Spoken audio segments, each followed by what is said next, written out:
ఉమ్మడి అనంతపురం జిల్లాలో రాజకీయాలు హీటెక్కాయి. ప్రధాన పార్టీలైన టీడీపీ, వైసీపీలలో అసంతృప్తి కుంపట్లు రాజేస్తున్నాయి. కార్యకర్తలు, నాయకులు ఏకంగా పార్టీ పెద్దపై బాహటంగానే ధిక్కార స్వరం వినిపిస్తున్నాయి. ఇక దీనికి సంబంధించి మరిన్ని డీటెయిల్స్ మా ప్రతినిధి శేఖర్ రెడ్డి అందిస్తారు.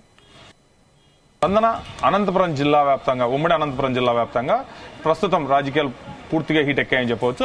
ఉమ్మడి అనంతపురం జిల్లాలో దాదాపుగా ఇప్పటికే ఇరు పార్టీలు ప్రధానంగా ఉన్నటువంటి ప్రధాన ప్రతిపక్ష పార్టీలైనటువంటి ప్రాంతీయ పార్టీలైనటువంటి తెలుగుదేశం, వైసీపీలో అభ్యర్థుల ఎంపిక తలనొప్పిగా మారిందని చెప్పవచ్చు. ముందుగా ఇప్పటికే అనంతపురం జిల్లా వ్యాప్తంగా దాదాపుగా అన్ని స్థానాలంటే వైసీపీకి సంబంధించి పుట్టపర్తి, తాడిపత్రి, అనంతపురం అర్బన్, గుంతకల్ నియోజకవర్గం మినహా దాదాపు 8 నియోజకవర్గాల్లో అభ్యర్థులను ఖరారు చేసింది. అయితే ఈ 8 నియోజకవర్గాలు ఈ 4 నియోజకవర్గాలు మినహా 10 నియోజకవర్గాల్లో ఖరారు చేసింది.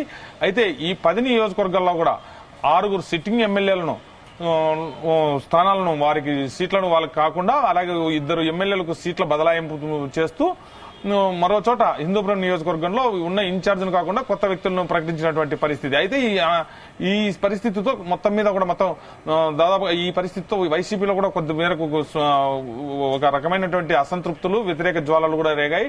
మనం నియోజకవర్గాల వారీగా మనం చూసుకున్నట్లయితే ప్రధానంగా వైసీపీలో ఎక్కువగా వ్యతిరేక పవనాలు కావచ్చు, అసంతృప్తి జ్వాలలు కావచ్చు కనిపిస్తున్నటువంటి పరిస్థితి సింగనమల నియోజకవర్గంలోనే కనిపిస్తున్నాయని చెప్పవచ్చు. సింగనమల నియోజకవర్గంలో ప్రస్తుతం ఉన్నటువంటి ఎమ్మెల్యే జొన్నలగడ్డ పద్మావతిని కాదని వీరాంజనేయులు అనే ఒక వైసీపీకి చెందినటువంటి నాయకుడికి అభ్యర్థిత్వం ఖరారు చేస్తూ అంటే సమన్వయకర్తగా పార్టీ అధినేత ఆదేశాలు జారీ చేశారు. ఈ నేపథ్యంలో ఆ వీరాంజనేయులకు మేము ఖచ్చితంగా సహకరించే పరిస్థితి లేదంటూ స్థానికంగా ఉన్నటువంటి నాయకులు ఎవరైతే ఉన్నారో అన్ని మండలాల నాయకులు కూడా సమావేశమై ఖచ్చితంగా ఆయన అనామకుడైనటువంటి వ్యక్తి, అందులోనూ సింగనమల నియోజకవర్గంలో ఏ పార్టీ అభ్యర్థి అయితే గెలుస్తారో ఆ పార్టీ రాష్ట్రంలో అధికారంలోకి రావడం సాంప్రదాయంగా కొనసాగుతుంది. ఇది ఒక సెంటిమెంట్ నియోజకవర్గం. ఇటువంటి నియోజకవర్గంలో అనామకుడైనటువంటి వ్యక్తి ప్రాచుర్యంలో లేనటువంటి వ్యక్తికి కేటాయించడం ద్వారా పార్టీ డ్యామేజ్ అవుతుందన్నటువంటి సంకేతాలను అయితే అధిష్టానానికి పంపించారు. అయితే ఇప్పటికైతే అధిష్టానం ఎటువంటి నిర్ణయం తీసుకోలేదు. అయితే ప్రస్తుతానికైతే వీరాంజనేయులు అయితే తన ప్రచారంలో ముందుకు కొనసాగుతూ ఉన్నటువంటి పరిస్థితి అయితే కనిపిస్తుంది. మరోవైపు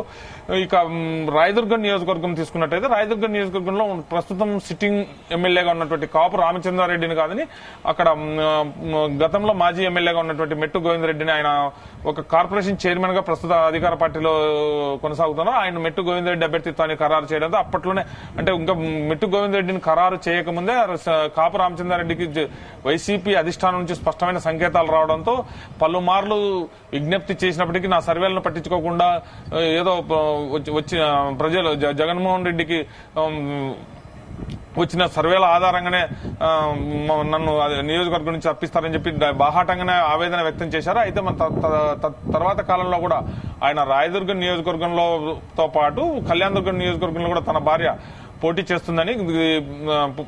చేస్తున్నామని చెప్పేసి కూడా చెప్పినటువంటి పరిస్థితి. ఇంకా మరోవైపు ఉమ్మడి అనంతపురం జిల్లా ప్రస్తుతం సత్యసాయి జిల్లాలోని హిందూపురం నియోజకవర్గంలో కూడా ఒక రకమైనటువంటి పరిస్థితి నెలకొంది. అక్కడ ప్రస్తుతం ఇన్ఛార్జ్ గా ఉన్నటువంటి ఇక్బాల్ ను తప్పిస్తూ అక్కడ దీపిక అనే కొత్త అభ్యర్థిని కూడా అధిష్టానం నిర్ణయించినటువంటి నేపథ్యంలో ప్రస్తుతం ఇక్బాల్ ఆ ప్రాంతానిలో కనీసం ఈ దీపికకు సహకరించే పరిస్థితి కనిపించకపోగా ప్రస్తుతం హిందూపురం నియోజకవర్గ ఛాయల్లోనే ఇక్బాల్ కనిపించకపోవడం కూడా వైసీపీకి కొద్దిగా దెబ్బలే అన్నటువంటి ఊహాగానాలు వినిపిస్తున్నాయి. ఇంకా ఈ జిల్లాలో 2 సిట్టింగ్ ఎమ్మెల్యేలకు సంబంధించి నియోజకవర్గాల బదలాయింపులు జరిగాయి. అనంతపురం పార్లమెంట్ ఎంపీగా కొనసాగుతున్నటువంటి తలార్ రంగయ్యను కళ్యాణదుర్గం నియోజకవర్గానికి ఎమ్మెల్యే అభ్యర్థిగా ప్రకటించారు. అక్కడ కొద్ది రోజులు చిన్నపాటి అసంతృప్తి జ్వాలలు ఉన్నప్పటికీ ఉషాశ్రీ చరణ్ కు స్థానికంగా ఉన్నటువంటి అక్కడ ప్రస్తుతం సిట్టింగ్ ఎమ్మెల్యేగా మంత్రిగా కొనసాగుతున్నటువంటి ఉషాశ్రీ చరణ్ కు వ్యతిరేకంగా ఉన్నటువంటి వర్గాలను కలుపుకొని పోవడంలో తలార్ రంగయ్య సక్సెస్ కావడంతో ప్రస్తుతం అక్కడ సద్దుమణిగిందని చెప్పవచ్చు. అయితే ఉషాశ్రీ అక్కడ ప్రాతినిధ్యం కళ్యాణదుర్గం నియోజకవర్గం నుంచి ఎమ్మెల్యేగాను మంత్రిగా రాష్ట్ర స్థాయి మంత్రిగా కొనసాగుతున్నట్టు ఉషాశ్రీ చరణ్ ను పెనుగొండ నియోజకవర్గానికి క్యాండిడేట్ గా బదలాయింపు చేయడంతో అక్కడ స్థానికంగా ఎమ్మెల్యేగా ఉన్నటువంటి శంకర్ నారాయణ వర్గీయులు కూడా మొత్తం అంటే ఈ ఉషాశ్రీ చరణ్ రాకను వ్యతిరేకిస్తూ కొద్ది రోజులు నిరసన వ్యక్తం చేసినటువంటి పరిస్థితి అయితే కనిపించినప్పటికీ ప్రస్తుతం అయితే అవి కూడా సద్దుమణిగాయని చెప్పవచ్చు. అయితే ఈ అక్కడ పెనుగొండల నియోజకవర్గానికి ఎమ్మెల్యేగా ఉంటూ మాజీ మంత్రిగా పనిచేసినట్టు శంకర్ నారాయణ ప్రస్తుతం అనంతపురం పార్లమెంట్ అభ్యర్థిగా ప్రకటించారు. ఇలా వైసీపీలో అసంతృప్తి జ్వాలలు ఒక రకమైనటువంటి వ్యతిరేకతలు కొనసాగుతున్నట్టు ప్రస్తుతం సద్దుమణిగాయి. అయితే ఇక ఇదే తరహాలోనే టీడీపీలో కూడా మరి ఇప్పుడు ప్రస్తుతం ఇటీవల కాలంలో అభ్యర్థులను ప్రకటించడంతో ఒక రకమైనటువంటి అసంతృప్తి జ్వాలలు వ్యతిరేక జ్వాలలు కూడా కొనసాగాయి. ఒకసారి టీడీపీలో మొన్న జనసేన టీడీపీ ఉమ్మడి అభ్యర్థుల జాబితా ప్రకటించిన రోజే స్థానికంగా ఉన్నటువంటి అభ్యర్థులు అంటే ఇప్పుడు ఉదాహరణకు మనం కళ్యాణదుర్గం నియోజకవర్గానికి ఇన్ఛార్జ్ గా ఉమామహేశ్వర నాయుడు ఉన్నారు. అక్కడ ఉన్న హనుమంతరాయ్ చౌదరి మాజీ ఎమ్మెల్యేగా ఉన్నప్పటికీ తెలుగుదేశం పార్టీ సీనియర్ లీడర్ గా అక్కడ కూడా కొనసాగుతున్నారు. వీరిద్దరినీ కాదని కొత్త వ్యక్తిని అమిలినేని సురేంద్ర బాబు అనే వ్యక్తిని ఎమ్మెల్యేగా అభ్యర్థిగా ప్రకటించడంతో అక్కడ ఏకంగా అసంతృప్తి జాలలు తారస్థాయికి చేరాయి. ఏకంగా పార్టీ అధినేతను వ్యతిరేకిస్తూ అక్కడ మొత్తం నిరసన జాలాలు కూడా కొనసాగాయి. పార్టీ కార్యాలయాన్ని తగులబెట్టడమే కాక అక్కడ ఉన్నటువంటి ఫ్లెక్సీలను చించివేస్తూ ఆ ఫ్లెక్సీలను తీసుకొచ్చి పార్టీ కార్యాలయం ముందే తగలబెడుతూ పార్టీ అధినేత ఎవరైతే ఉన్న నారా చంద్రబాబు నాయుడుకు వ్యతిరేకంగా నినాదాలు చేసినటువంటి పరిస్థితి కళ్యాణదుర్గం నియోజకవర్గంలో కనిపిస్తోంది. అయితే ఇప్పటికే అమిలినేని సురేంద్రబాబు తనకు అభ్యర్థిత్వం ఖరారు చేయడం పట్ల ఖచ్చితంగా ప్రజలను తనను విశ్వసిస్తున్నారు. వీరిద్దరి వర్గపోరుతో కొంచెం పార్టీలో ఉన్నటువంటి కేడర్ లో ఉన్నటువంటి అసంతృప్తిని జ్వాలను పోగొట్టి పార్టీ కేడర్ ను శేఖర్ రెడ్డి ఇప్పుడు ఫైనల్ గా లిస్టు ఎప్పుడు బయటకు వచ్చే అవకాశం ఉంది? ఇప్పుడు టీడీపీ జనసేన పొత్తులో భాగంగా జనసేన ఇక్కడ నుంచి పోటీ చేసే అవకాశం ఉంది. స్పందన ఇప్పటి వరకైతే ఉమ్మడి అనంతపురం జిల్లా వ్యాప్తంగా జనసేనకు సంబంధించి ఒక్క సీటు కూడా కేటాయించలేదు. అలాగే బీజేపీతో పొత్తు ఉంటుందన్నటువంటి ఊహాగానాలు వినిపిస్తున్నటువంటి నేపథ్యంలో ఈ బీజేపీ జనసేనకు సంబంధించినటువంటి సీట్లు ఏవైతే ఉంటాయన్నటువంటి ఆసక్తి కూడా అనంతపురం జిల్లాలో నెలకొంది. ఎందుకంటే ఇక్కడ మనం ప్రధానంగా ఉమ్మడి అనంతపురం జిల్లా ప్రస్తుతం సత్యసాయి జిల్లాలో ఉన్నటువంటి ధర్మవరం నియోజకవర్గాన్ని తీసుకున్నట్లయితే ధర్మవరం నియోజకవర్గంలో గొనుగుంట్ల సూర్యనారాయణ అలియాస్ వడదాపురం సూర్య ఆయన మాజీ ఎమ్మెల్యేగా ఉంటూ గతంలో తెలుగుదేశం పార్టీలో ఉండేవాడు. ఆయన ప్రస్తుతం బీజేపీ నేతగా కొనసాగుతున్నారు. అదే నియోజకవర్గంలోనే చిలకం మధుసూదన్ రెడ్డి, రేగాటిపల్లి మధుసూదన్ రెడ్డి ఆయన సత్యసాయి జిల్లా జనసేన పార్టీ అధ్యక్షులుగా కొనసాగుతున్నారు. అంటే వీరిద్దరు కూడా ఒక రకమైనటువంటి ఒక స్థాయి నాయకులు కావడంతో ఆ స్థానాన్ని జనసేన లేదంటే బీజేపీ స్థానాలకు కేటాయిస్తారా, అందుకే ప్రస్తుతం ఆ నియోజకవర్గం నుంచి ఇంకా తెలుగుదేశం పార్టీ అభ్యర్థిని ప్రకటించలేదా అన్నటువంటి ఊహాగానాలు ఆ తరహాలో ఆ కోణంలో కూడా వార్తలు వినిపిస్తున్నాయి. మరోవైపు ఇక్కడ అనంతపురం అర్బన్ నియోజకవర్గం కూడా ప్రాధాన్యత తీసుకున్నట్టయితే అనంతపురం అర్బన్ నియోజకవర్గంలో బలిజలు అధికంగా ఉన్నటువంటి ఓటర్లు అంటే ఉద్యోగస్తులు మైనార్టీల తర్వాత ఇక్కడ దాదాపుగా కాపు సామాజిక వర్గం డిసైడర్స్ గా ఉన్నారు. దీంతో కాపు సామాజిక జనసేనకి ఈ స్థానాన్ని కేటాయిస్తే ఇది టీడీపీ జనసేన సంబంధించినటువంటి ఉమ్మడి పార్టీలకు కలిసి వస్తుందన్న కోణంలో కూడా ఇక్కడ ఆయా పార్టీలు ఆలోచిస్తున్నట్లు ఊహాగానాలు వినిపిస్తాయి. ఈ నేపథ్యంలో ఇక్కడ ఇన్ఛార్జ్ గా కొనసాగుతున్నట్టు వైకుంఠం ప్రభాకర్ చౌదరి తాను ఒకవేళ ఈ జనసేన అభ్యర్థిగా పవన్ కళ్యాణ్ ఇక్కడ నుంచి పోటీ చేస్తే తాను సహకరిస్తానని కూడా ప్రెస్ మీట్ పెట్టి కూడా తన అభిప్రాయాన్ని వ్యక్తపరిచినటువంటి పరిస్థితి. అయితే ఎట్టి పరిస్థితుల్లో తనకే టికెట్ దక్కుతుందని కూడా మరోవైపు ఆ సంచలనమైనటువంటి ప్రకటనలు కూడా ప్రభాకర్ చౌదరి చేశారు. ఇదే జిల్లాలోని గుంతకల్ నియోజకవర్గం కూడా ఇదే తరహా పరిస్థితి నెలకొంది. అక్కడ ఎందుకంటే గతంలో జనసేన అభ్యర్థిగా పోటీ చేసినటువంటి మాజీ ఎమ్మెల్యే కొట్రిక మధుసూదన్ గుప్తా ఉన్నారు. అలాగే మధుసూదన్ గుప్తాతో పాటు ఆ స్థానాన్ని గతంలో అనంతపురం పార్లమెంట్ అభ్యర్థిగా పోటీ చేసినటువంటి జేసీ పవన్ కుమార్ రెడ్డి అసెంబ్లీ గుంతకల్ అసెంబ్లీ స్థానం నుంచి పోటీ చేయాలని ఆశిస్తున్నారన్నటువంటి ఊహాగానాలు కూడా వినిపిస్తున్నాయి. మరోవైపు ఇదే గుంతకల్ అసెంబ్లీ స్థానం నుంచి కూడా తెలుగుదేశం పార్టీకి ప్రస్తుతం వైసీపీ మంత్రిగా కొనసాగుతున్నటువంటి గుమ్మనూరు జయరాంను తెలుగుదేశం పార్టీకి తీసుకొచ్చి తెలుగుదేశం పార్టీ అభ్యర్థిగా ప్రకటిస్తారన్నటువంటి వార్తలు కూడా సోషల్ మీడియాలో వైరల్ అవుతున్నాయి. ఈ విషయాన్ని ఇప్పటివరకు గుమ్మనూరు జయరాం కూడా దాన్ని నేను తెలుగుదేశం పార్టీలో చేరను అన్న విషయం కొట్టి పారేయకపోవడం కూడా ఇది ఇందుకు ఊతమిస్తోందని చెప్పవచ్చు.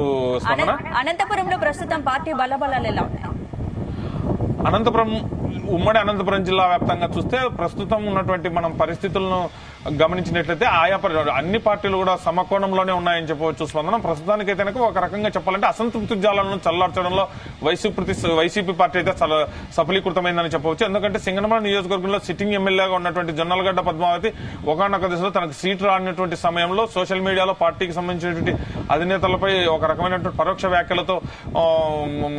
వ్యాఖ్యలతో దళితులకు సముచిత న్యాయం జరగడం లేదు. ఈ వైసీపీ పార్టీలో సరైనటువంటి స్థానం దళితులకు లేదని కామెంట్ చేసిన కొద్ది రోజుల్లోనే పార్టీ అధినేతతో పార్టీ అధిష్టానంతో చర్చలు జరిపిన వెంటనే ప్రస్తుతం ఉన్నటువంటి అభ్యర్థిగా ఎవరైతే ప్రకటించారో వీరాంజనేయులకు మద్దతుగా ఆమె ప్రచారం చేయడం, చురుకుగా ఆ పార్టీ కార్యక్రమాల్లో పాల్గొనడం చూస్తే వైసీపీ అసంతృప్తి జ్వాలను సల్లార్చుకోవడంలో ఒక రకంగా సఫలీకృతమైంది. దీంతో వైసీపీ పార్టీ ఇప్పటికే ప్రచారంలో కూడా ముందుకు దూసుకెళ్తోంది. తెలుగుదేశం పార్టీలో అసంతృప్తి జ్వాలను చల్లార్చడానికి అంటే పార్టీలో ఉన్నటువంటి అధిష్టానం పెద్దలు కూడా తెలుగుదేశం పార్టీలో ఒక రకమైనటువంటి క్రమశిక్షణ కోల్పోయినట్లు కల్పిస్తోంది. అయితే దీన్ని తెలుగుదేశం పార్టీకి సకాలంలో సరైనటువంటి నిర్ణయం తీసుకుని పార్టీ నేతలందరినీ ఏకతాటిపైకి తీసుకురాకుంటే ఖచ్చితంగా పార్టీకి కొంచెం గడ్డు కాలంగానే కనిపించే అవకాశాలు కనిపిస్తాయి. ఏది ఏమైనప్పటికీ ఆ ఇరు పార్టీలు సమతూకంగానే ఉన్నాయి. వాస్తవంగా చెప్పాలంటే ఇప్పుడు ఈ బీజేపీ జనసేనతో పొత్తుతో ఏ స్థానాలు కేటాయిస్తారన్నటువంటి టెన్షన్ కూడా అనంతపురం జిల్లాలో నెలకొని ఉంది. ఒక ఈ స్థానాల్లో ప్రకటించే అభ్యర్థులను బట్టి ఇంకా కొన్ని స్థానాలు ఇప్పటికే తెలుగుదేశం పార్టీకి సంబంధించినటువంటి కూటమికి సంబంధించినటువంటి పుట్టపర్తి కావచ్చు, లేకపోతే అనంతపురం అర్బన్, గుంతకల్ నియోజకవర్గం వంటి స్థానాలకు ఇంకా అభ్యర్థులను ప్రకటించినటువంటి పరిస్థితి ఇక్కడ అనంతపురం జిల్లాలో ఉంది. ఈ స్థానాల్లో అభ్యర్థుల ప్రకటన తర్వాత పార్టీలో ఎటువంటి రాజకీయ పరిణామాలు చోటు చేసుకుంటే ఇప్పటికే తెలుగుదేశం పార్టీకి సీనియర్ నేత సత్యసాయి జిల్లా అధ్యక్షుడిగా కొనసాగుతున్నటువంటి పార్థసారథికి పెనుగొండలో టికెట్ కేటాయించకపోవడం కూడా పెద్ద ఎత్తున దుమారం చెలరేగింది. పార్థసారథి అనుచరులు కూడా ఒక్కొక్కరుగా పార్టీకి రాజీనామా చేయడంతో పాటు ప్రస్తుతం అభ్యర్థిగా ప్రకటించినటువంటి సవితమ్మకు సహకరించే పరిస్థితే లేదంటూ అక్కడ నిరసనలు కూడా వ్యక్తం చేస్తున్నటువంటి పరిస్థితి పెనుగొండ నియోజకవర్గంలో కనిపిస్తోంది. పెనుగొండ నియోజకవర్గంలో ఏకంగా పార్టీ కార్యాలయం వద్ద ఉన్నటువంటి ఫ్లెక్సీలను చించివేస్తూ ఆయనకు చంద్రబాబు నాయుడు సంబంధించిన దిష్టి బొమ్మలను తగులబెట్టడం అయితేనేమి మొత్తం పూర్తి స్థాయిలో అంటే అధినేతకు వ్యతిరేకంగా రోడ్డుపైకి ఎక్కి నిరసనలు వ్యక్తం చేస్తున్నటువంటి పరిస్థితి శ్రీ సత్యసాయి జిల్లా పెనుగొండలో కూడా కనిపిస్తోంది. స్పందన. Right, thank you secretary.